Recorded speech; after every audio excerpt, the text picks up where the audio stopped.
Hello दोस्तों, आप सबका स्वागत है किरोसा पैरामेडिकल चैनल पे। आज हम आप लोगों के लिए लेके आए हैं डायलिसिस टेक्नीशियन के बारे में एक डिटेल वीडियो। इस वीडियो में मैं आपको डायलिसिस क्या होता है, डायलिसिस टेक्नीशियन कौन बन सकता है, एलिजिबिलिटी क्राइटेरिया क्या है, क्वालिफिकेशन क्या क्या चाहिए, इन सारी बातों के बारे में हम डिस्कस करेंगे। तो चलिए वीडियो को शुरू करते हैं और एंड तक आप वीडियो पे बने रहना। तो जानते हैं अपन डायलिसिस टेक्नीशियन कोर्स क्या है। ठीक है, डायलिसिस क्या होता है सबसे पहले हम जानेंगे। What is dialysis. डायलिसिस की बात करें तो dialysis is a medical process used when the kidney fail to remove waste and extra fluid from the body. मतलब डायलिसिस एक प्रोसेस है जिसके अंदर जब हमारी किडनी है जो नेचुरली जो है ब्लड को फिल्टर करना बंद कर देती है, तो उस केस में क्या है कि हम डायलिसिस प्रोसेस को, जो मतलब आर्टिफिशियल एक मशीन होती है डायलाइजर, उसका यूज करके हम अपने ब्लड को फिल्टर करते हैं। That is dialysis. ठीक है, यहाँ पे लिखा हुआ है it act as an artificial kidney cleaning the blood, मतलब ब्लड को आर्टिफिशियली किडनी के द्वारा फिल्टर करना। Now next is the definition of the course. अब अपन जो बात कर रहे हैं कि डायलिसिस कोर्स क्या है। पहले तो अपन ने क्या बात करी, डेफिनेशन की बात करी। अब अपन अगर कोर्स की बात करें तो कोर्स क्या है, the dialysis technician course train student to operate the dialysis. जैसे मैंने बताया कि डायलिसिस क्या है कि अपन आर्टिफिशियली अपने को मशीन की जरूरत है, तो उसके लिए स्टूडेंट्स को ट्रेन किया जाता है ताकि वो मशीन को ऑपरेट कर पाए। ठीक है, और मैनेज करना पेशेंट को और मेंटेन करना हाइजीन एंड सेफ्टी स्टैंडर्ड, जो भी एसेप्टिक टेक्निक्स को फॉलो करते हुए सारे जो स्टैंडर्ड एक डायलिसिस हम प्रोसेस को करा सके। ठीक है, तो ये एक टाइप का एक कोर्स है डायलिसिस का जिसको आप कर सकते हो। ठीक है, अब इस कोर्स को करने के क्या ऑब्जेक्टिव है या क्या फायदे है, पर्पस क्या है, ये कोर्स हमें क्यों करना चाहिए, उसके बारे में बात करें तो इसका फर्स्ट पर्पस है understand the kidney function and renal failure. ठीक है, कि हम क्या करना चाहते हैं कि किडनी के फंक्शन को अपन को स्टडी करना हो, या किस तरीके से किडनी वर्क कर रही है या नहीं कर रही है, वो सब अपन इसमें असिस्ट कर सकते हैं ना डायलिसिस के थ्रू। ठीक है, ये चीज। और रीनल फेलियर के पेशेंट को डायलिसिस अपन करवाते हैं। ठीक है, क्योंकि किडनी इनफ ब्लड को फिल्टर नहीं कर पा रही है। Learn the dialysis setup and the process. और इसका ऑब्जेक्टिव क्या है कि हम डायलिसिस को सीखना चाहते हैं, जो भी प्रोसेस वगैरह कैसे काम करता है वो सब हम जानना चाहते हैं, इसीलिए करना चाहते हैं इस कोर्स को। उसके बाद में handle emergency during the dialysis. ठीक है, हम जो भी इमरजेंसी सिचुएशन होगी वो उस डायलिसिस से सेटअप के थ्रू अपन उसको एनालिसिस करते हैं, उसको जानते हैं। ठीक है, उसके बाद में follow the medical ethics and communication protocols. ठीक है, जितने भी मेडिकल प्रोटोकॉल्स है या जितने भी जो कम्युनिकेशन है during the nurse patient communication है, या पेशेंट टू फैमिली कम्युनिकेशन है, या नर्स टू फैमिली कम्युनिकेशन है। ठीक है, वो भी हम इसके अंदर सीखेंगे, है ना। और क्या सीखते हैं अपन, जो एज ए नर्स की जो एथिक्स है या एज ए डायलिसिस टेक्नीशियन के जो एथिक्स होते हैं। ठीक है, मतलब एक मेडिकल पर्सनल के जो एथिक्स होते हैं, कहने का मतलब जो बेसिक उसके रूल्स एंड रेगुलेशन है डायलिसिस को करते हुए, वो सब क्या होते हैं उसके बारे में सीखेंगे ना।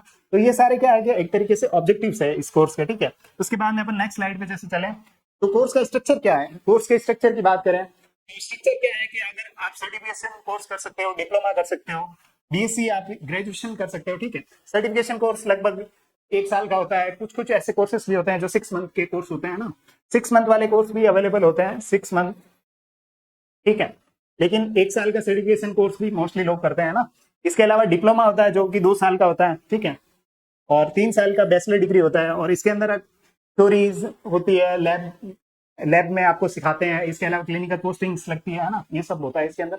इसके अलावा आप इंटर्नशिप भी इसके अंदर करते हो। अगर कुछ कुछ बीएससी ऐसे कोर्सेस होते हैं जिसमें इंटर्नशिप जो इंस्टीट्यूट खुद प्रोवाइड करवाता है, तो उसमें 4 साल का वो कोर्स बन जाता है ना। और किसी किसी में 3 साल की बीएससी होती है, तो 1 साल आप सेल्फ इंटर्नशिप किसी भी बड़े रिकॉग्नाइज इंस्टीट्यूशन से कर सकते हो ना।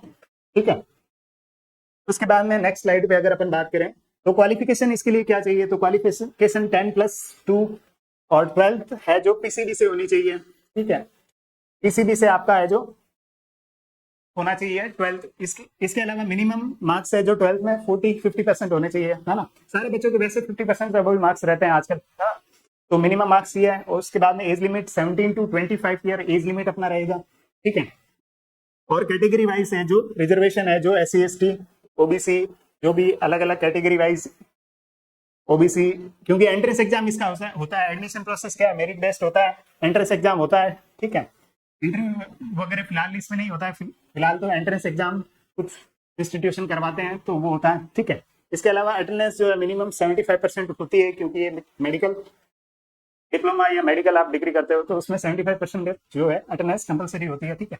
इसके बाद में अपन नेक्स्ट स्लाइड पे बात करें, सब्जेक्ट क्या क्या पढ़ोगे आप। तो डायलिसिस टेक्नीशियन के अंदर आप सब्जेक्ट क्या पढ़ोगे, तो human anatomy physiology, basic body के बारे में, मतलब जितने भी कोर्सेस होते हैं मेडिकल के उसमें human anatomy physiology basic subject होता है, वो सबको पढ़ना पड़ता है ना। इसके अलावा biochemistry, microbiology, dialysis principle, dialysis machine operation, water treatment, patient care, record keeping, infection control, इस तरीके के सब्जेक्ट आपको पढ़ने के लिए मिलते हैं, ठीक है। इसके बाद में अगर नेक्स्ट अपन बात करें नेक्स्ट स्लाइड पे, सर्टिफिकेशन एंड रिकॉग्निशन, हाँ ये चीज बहुत इंपॉर्टेंट है। अगर आप कोई भी इंस्टीट्यूशन चूज करते हो तो वो जो इंस्टीट्यूशन है वो रिकॉग्नाइज्ड होना चाहिए, ठीक है। जो भी स्टेट पैरामेडिकल काउंसिल्स जो होते हैं उसके अंदर वो रजिस्टर्ड होना चाहिए, वैलिड एक सर्टिफिकेट होना चाहिए। अदरवाइज आप अपना 6 महीने या 1 साल है ना, या 2 साल या 3 साल डिग्री में इन्वेस्ट करोगे या डिप्लोमा में इन्वेस्ट करोगे, और इन्वेस्ट करने के बाद में अगर वो रिकॉग्नाइज नहीं है तो आपका टाइम और मेंटल हेल्थ टोटली वेस्ट जाएगा, है ना।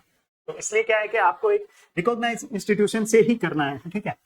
उसके बाद में क्या है कि बहुत सारे जो भी है डायलिसिस सेंटर है जो भी आपको वैलिड है ऑल अक्रॉस द इंडिया, वो भी आपको है जो सर्टिफिकेशन प्रोवाइड करते हैं। बस आपको ये चेक कर लेना है कि अफिलिएटेड है कि नहीं है प्रॉपर, जो भी स्टेट काउंसिल है ना वहां से, तो ये चीज आपको चेक कर लेनी है कोई भी सर्टिफिकेशन करने से पहले, ठीक है। उसके बाद में ठीक है, थैंक यू सो मच हिरोसा पैरामेडिकल एकेडमी से जुड़ने के लिए।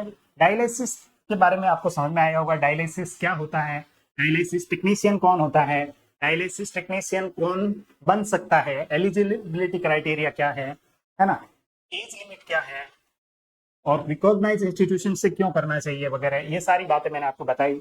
और भी हम इस डायलिसिस टेक्नीशियन से रिलेटेड हिरोसा पैरामेडिकल के चैनल पे बताते रहेंगे, है ना।